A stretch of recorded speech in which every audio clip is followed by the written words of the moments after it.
If you look into video game history for even a second, you're probably going to find three major talking points. The mid-90s and early 2000s with the introduction of the third dimension, history in the making with the discovery that Activision Blizzard has a culture of acting like the name of a game they published, and the video game crash of 1983. Throughout the late 1970s and early 80s, video games were booming thanks to the novelty of a new technological form of entertainment. And with the global success of games like PacMan, people were quick to hop into a fresh new market to acquire free-flowing money. There was a massive influx of people creating products for a system without any oversight on what was actually being made, which caused a problem. Quality control for home consoles was on the floor. Not only was it hard to develop an interesting product for such limited hardware, there was hardly any history that you could look back on and see what worked and what didn't, or how to make a game that's made with love and care stand out from a cash grab. I'm sure that many devs had Hideo Kojima levels of good intentions, but that doesn't change the fact that Dig Dug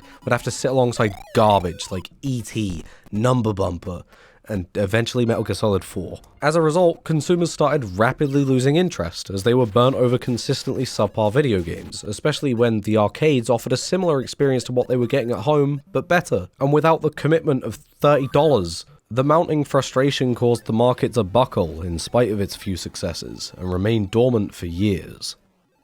Or would it? A common misunderstanding about the video game market crash is that people didn't just stop caring about video games outright. Game sales certainly saw a hefty decline, but it wasn't the grinding halt that those across the pond would have you believe. It was also largely an American problem. For example, the United Kingdom wasn't really even involved in the same market in this period. The ZX Spectrum and microcomputers were much more popular products than the more expensive consoles, in part due to a rise in unemployment around the time thanks to Satan's first daughter and a bottomless hunger for the working class. The reality is that the crash was more like a massive lull in interest of the already established install base. And if there was something to get people's gears going again, then they would have willingly engaged with the medium once again. Oh, hello Japan! It's no secret that Nintendo's dominance with the NES revitalized games for years to come, which is a console that I definitely own. And while the initial success of the system was due to marketing that established itself far away from the ire of most burnt consumers, that doesn't explain why it had so much staying power. Surely what really changed was the software itself. But what exactly was different? While the technological advancements between these two generations were huge, there still wasn't the kind of freedom that the technology the fourth generation would provide. You could process more, and the file size of any given piece of media could be larger, but games were still stumbling into blind territory when it came to what made the design of games have any staying power in a home environment, and had to find what worked in a generation that flopped while not retreading the same mistakes. Typically, the games pre-crash were just endurance tests driven by high scores. It didn't matter what genre it was, games had one cyclical task. Go forward and avoid the cars. Go up and avoid the barrels. Shoot the aliens. Shoot the other aliens. A lot of games about shooting aliens. Games advanced in a very linear format, where a rise in difficulty was accomplished by making things faster or by adding more enemies placed in a sloppier fashion.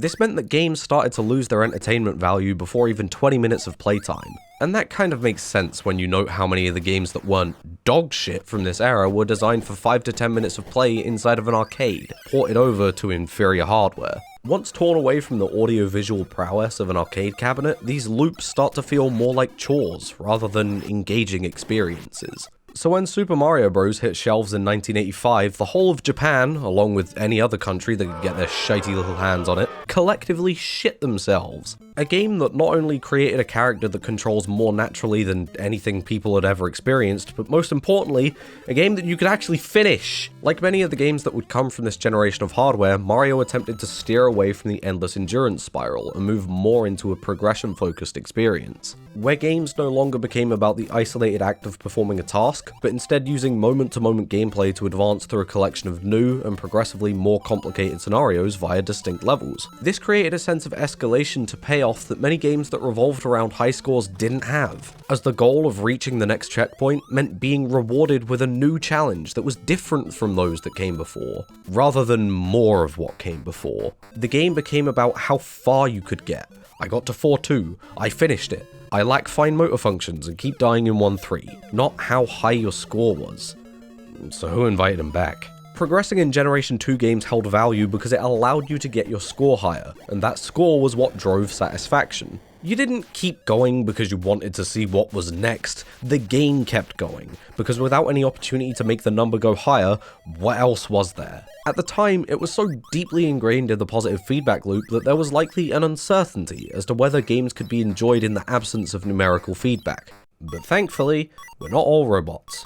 The few games that stuck with high scores likely saw it as a way to expand the amount of value that a player could get out of a game that's more linear and direct. When Castlevania 2 abandoned the linear progression in favour of its weird open world that doesn't feel good to traverse at all, it also axed the high score. But when it returned to the inspiration of the original for Castlevania 3, it returned, likely to make players feel like going back through the same experience had a purpose to getting a better score. While I'm sure to some extent high scores were implemented initially to conform to the games that came before it, as the generation went on, it was clearly a system that lost value as the satisfaction of games changed. But it stuck around in niche circumstances, as a way to elongate a game's value and encourage the player to perfect a game before moving on. Without saves, I'd debate that it wasn't particularly effective at adding to a title, since there was no way for the game to track when you're doing better or worse over the long term. But it was a positive shift in the system's purpose, that put less limitations on how a game could be played. They started to take on the role of something like the grading systems in DMC or Ultra Kill for a modern parallel. They became encouragement to the player, to get better at playing in new ways and refine the skills that they already have. Also to realize, holy fuck, this game's so good! This progression towards, well,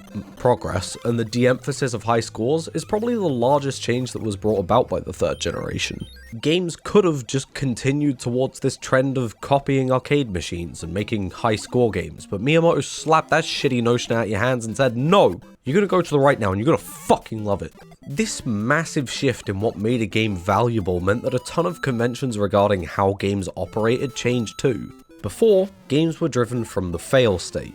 You were given a task and the world advances towards you, and your role in the world is to react in ways that avoid the fail state, but you are ultimately at the whim of whatever the game wants to throw at you, and you're only permitted to tackle problems in the game's one specific manner. The shift to progress gave a lot more control to the player, and allowed them to dictate the pace of the game, unless we're talking about like Gradius or some shit. You could still find areas where the game was firmly the dictator of how you were playing, but those situations were more reserved for boss battles, and was now used to supply a heightened sense of tension by taking away your standard position of control and choice, and if you don't figure out what he's doing, you're gonna have to do the whole level again, and I don't want to. Most of the time, however, you're now approaching the world and making engagements reside at whatever pace you want to take it at. The roadblock ahead is something that's presented in waiting, and it's up to you to take action, when and how you please. Games got a lot better at exploring player choice as the generation goes on, and the kind of choices that you're going to find are wildly different from Kirby to Metroid. But even in games without much flexibility, you still find efforts to make you the one to approach the challenge with whatever solution you can come up with. Look for example at this portion of Metal Man's stage in Mega Man 2. You've got these fellas that fall down onto the tracks below and advance towards you,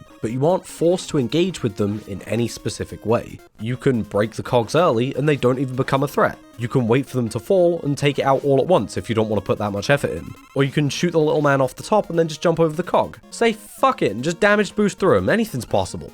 Even though it's incredibly limited, the player is now making choices within the world that intertwines with the reactive elements of the game, rather than exclusively reactions. Even in situations where you don't have as much choice, there's still an effort to give you more control over the pacing. I can just sit on this little ladder all day in Woodman stage and take on the enemy whenever I feel comfortable to do so. You always end up fighting the dog, don't get me wrong. We're a couple years out from mercy runs and fucking them for player choice, but the player is firmly in the driving seat of the situation. And as a result, these situations feel much more satisfying to overcome, as well as less frustrating to fail. Since I'm now given more agency as a player, the game can start throwing really weird scenarios at me, where the enemies are in control to create variety within gameplay. In Castlevania 1, this weird fight where I'm forced to react and maintain a distance between these two enemies while either avoiding or attacking the axes that this guy is throwing out, is a really engaging alternative to the standard position of control and choice that I as a player normally have. And depending on how well adjusted to the game I am, I can still alter who's really in control of this situation with my choice choices. I hope I'm really getting my point across. This creates a new dynamic in the game that simply didn't exist within the generation prior, of having this tug of war between the player and the game for who's in control. On your initial playthrough, this made for games that were unpredictable, but not unfair, since what you're progressing towards would always push the scale of who's in control in new directions through different scenarios. Sometimes you'd be prepared,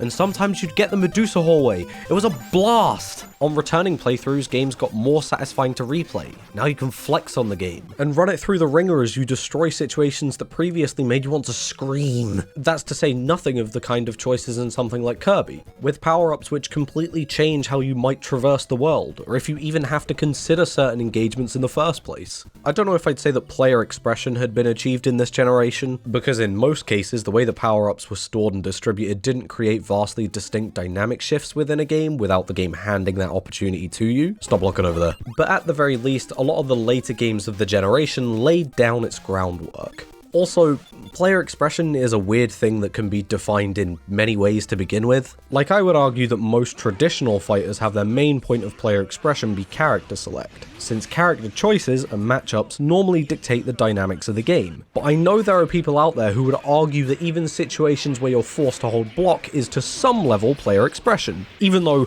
that's wrong. At that point you're playing Simon Says, not Simon Suggestion, you moron. Picking which road I want to go down in a maze doesn't count either. Since the goal of a game has changed and a win condition has now been established, the player can use the mechanics however they see fit to achieve that condition, and the choices that are available from it. From the ability to take it at their own pace, to the option to choose their own path, making them an active participant within the world, rather than a cog in the alien fighting machine. As a side note, you can find a lot of situations where the player is given an extreme amount of control and choice, especially early on in these games, as an opportunity to teach the player. Atari games were so simple that there wasn't really a reason to try and teach the player how the game worked. Their first playthrough was the tutorial, with like 3 elements to learn at most. But because of the new emphasis on progression, games needed to incorporate more unique elements, be that enemies, power-ups, different kind of platforms, to discover as you progressed that needed to be taught.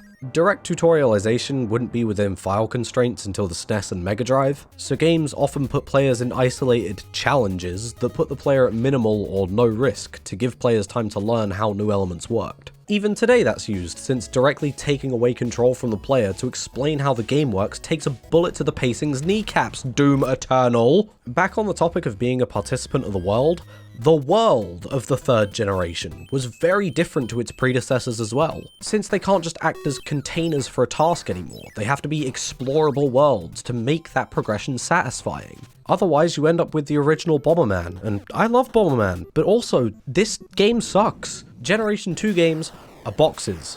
Move from box to box. Amazon warehouse. With score-focused design, there wasn't much of an incentive to make environments diverse, especially when none of that would impact gameplay. Not anymore. The world is now as integral to the experience as the task that you're doing inside of it. So the game has to put some effort into connecting all of these different sections together in a way that felt cohesive. Castlevania, Mega Milk, they're going to connect the world with lessons for the player, testing the player, and then building on what's come prior in the next lessons and tests, to have you be an active participant in your own progress. They're going to place enemies in positions and combinations that explore their strengths and weaknesses and get more complicated as they go on. But it can't be a marathon. They still need to clearly divide the world enough to ensure that the player understands that they are making progress. Maybe change the color palette every once in a while, or have an area be unique via a motif in a level design, like ascension, conveyor belts, precision platforming. Just be sure if you're going to do that last one, don't make it fucking shit! The part that these games focus on is escalation in concepts as levels go on, to make the feeling of going forward meaningful, and have you excited for whatever comes with progress, not just putting more shit on the screen. This shifting difficulty is a portion of every game, even prior to the NES, but the escalation achieved through concepts rather than pure quantity or speed lent much more credence to this being a place with purpose, and as such made it much more enjoyable to explore. Fucking cartoony place, but a place nonetheless. Mario leans much more into novelty rather than layered concepts. It explores what it wants to do and then just kinda leaves. Man's gonna follow you around in this level. Now he's gone and you're in a tunnel. How are these related? Dunno, next level's white. And that's fine since it heightens the player's sense of curiosity as to what comes next, but it can be troublesome. In the first game, this leads to everything feeling quite sporadic, as concepts and visuals bounce from idea to idea at seemingly random, which doesn't lend itself well to a thematic appeal of progression. Mario 3 keeps some of the same concepts of levels designed around novelty, but it ties it into the world much better. It connects everything together via aesthetics and the direct visualization that all of these areas exist on a map, keeping everything still varied in gameplay, but encompassed in the player's mind as an explored area rather than disconnected challenges. It wasn't exactly fantastic at giving the player choices through the world the way that the gameplay was able to, but I mean, how could it be? The hardware hadn't gotten to the point where you could make, like, an open world that was literally connected and made physical sense with a multitude of different paths. Oh. I don't want to blow smoke up Nintendo's arse, but the fact that within the same generation, they redefined the whole appeal of games on home consoles, as well as flipped the concept on its head, pretty sick. Now advancing wasn't just this linear path towards your goal was now this central idea, and you were always building towards it in this non-linear fashion. This is where games started to feel like worlds, to the point where for the first time you'd be able to call them immersive, so long as the translation doesn't take a wrecking ball to the fourth wall. You were constantly making small decisions with the intention of taking strides towards the larger goal, but even if you didn't make direct progress, you could store away the knowledge that you'd gained from your previously wrong decisions so that it might be useful later. You were building a bank of knowledge about your surroundings and how the world worked, places of interest. It invited you to be curious about the world and forget that you were trying to beat a game and tap into your inner adventurer. And I don't think it does it very well. For the time, I'm sure this was mind-blowing, but we don't exist in for the time, we're at the end times. Looking at this today, you can see through a lot more of the mystique of this type of world and glare at its flaws. A big one being, where do I go? The Legend of Zelda often has you just kind of stumbling from area to area until you find where you want to go on a whim. The game doesn't do a great job at making one discovery naturally lead to the next, so often you don't really feel like you're moving towards anything in particular. A big part of that is also having the central goal that you're always working towards being far too vague. This blurb at the start of both of these doesn't give me anything to work with. It gives me a goal, but it doesn't give me an indication of how it's achieved or even where it's achieved. This leads to situations where, in the absence of knowledge that you're stringing yourself along with, you're walking around aimlessly and getting frustrated if for any extended period of time you're not given a new goal. Modern games have solutions to this that are varied and interesting, but we're not here to talk about that. What I do like about these games is that it displayed a willingness to try new things from developers, rather than rut themselves into a cycle of platformers. And hell, even if I'd argue that this is a failed experiment that goes wrong mostly due to hardware limitations, not got enough processing power to make these doors take one rocket or tell me that they take 5? It's titles like this that showed a clear shift in the generation where there was a desire to make something unique, to try something new, and do it with all the charm the developers could muster, improve on what they were already good at,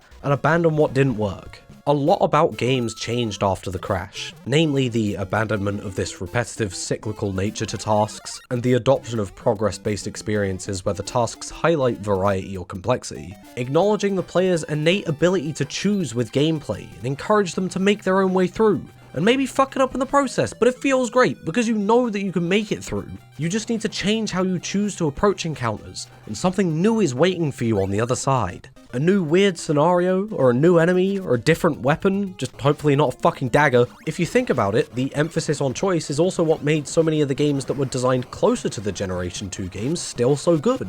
It's the fun part of Tetris. Your choices from the past are what end up fucking you over in the long run. So I guess that's all that's left to wonder is, was any of this caused by the video game crash, or was it caused by a shift in hardware? The NES might have been what caused the revitalization of interest in video games in the West, but in Japan it was released in 1983. In between the release of the console and the release of Super Mario Bros., you saw a bit more of this linear evolution in games. Things took more direct inspiration from the generation prior, more boxy task-based gameplay driven by high scores based on or inspired by games in the arcade.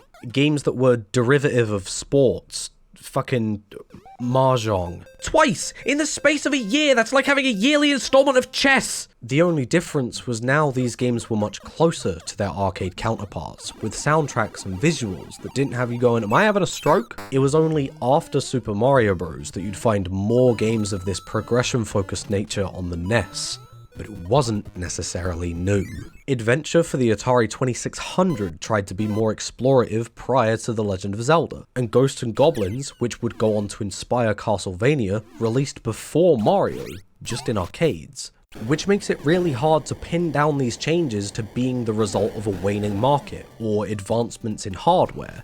It's more likely that what really changed was the people behind games. People got more passionate, innovative, and saw games for what they could be, a medium that could offer interesting and varied experiences, rather than money-grabbing quarter machines. It's impossible to say what exactly it was that caused the best games of the third generation to make such a massive departure from those that came before it, but regardless of what caused it, I think we have a lot to thank the third generation for, in shaping the way that games would be made in the future, all the way up until today. Stop being pretentious as you end the video. Again, I have a point to make that I couldn't find a way to fit in, so... Old game, you take a hit, you fucking die, whippy. NES games moved more towards health bars and health totals, mostly because constantly getting resets at the beginning of the game for even the most minute mistake doesn't lend itself well to a system built around going forward. Thing is, health bars change more than just how frequently a player is set back, it also changes how stressed the player feels. The tension between full HP and you're on the brink of death and you're about to walk into the boss room is so great that you could build a whole game around it. In fact, they kind of did. That's like most of the appeal of Castlevania.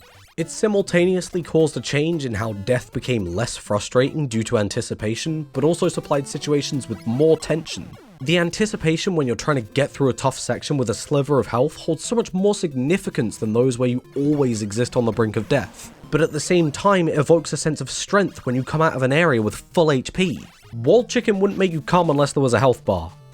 So, health bar's good. That's kind of all I wanted to say. Kirby's Adventure's still the best NES game. Okay, we're done here.